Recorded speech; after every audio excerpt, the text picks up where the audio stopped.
With that high-stakes meeting between President Donald Trump and Ukrainian President Volodymyr Zelensky.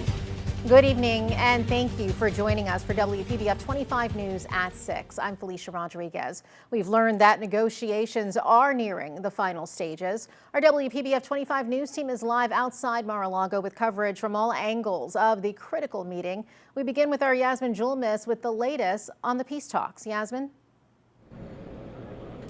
Good evening, Felicia.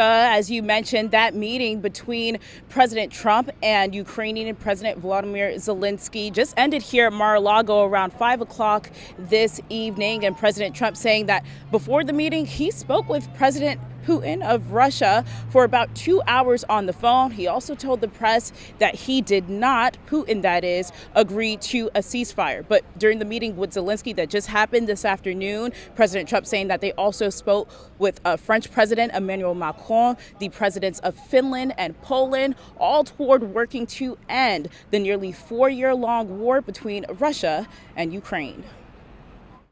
This comes just one day after Russia continued its intensified attacks on Ukraine, sending ballistic drones and missiles that killed at least one person and injured 27. I can say that I believe Ukraine has made some very strong attacks also.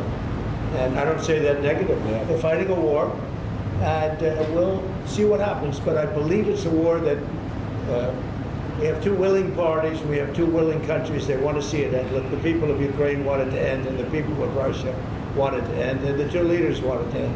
While speaking with the press before the meeting, Trump and Zelensky spoke about a 20-point peace plan that Ukrainian, American, and European leaders have been working on for weeks. They worked on prosperity and security document, and 20-point plan is very important. We have to discuss, and sequencing is very important. Our teams talked about strategy, how to make step by step and to bring peace closer, and we will discuss this step.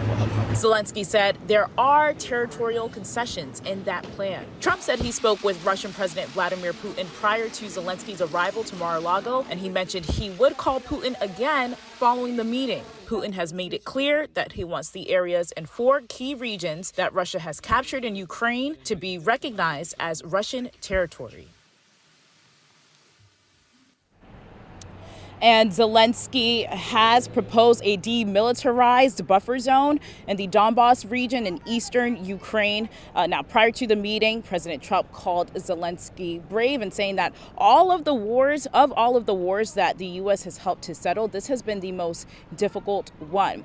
President Trump also said that they will be, the plan that is, would include a lot of economic benefits for Ukraine, saying, quote, there's a lot of rebuilding to do and wealth to be had.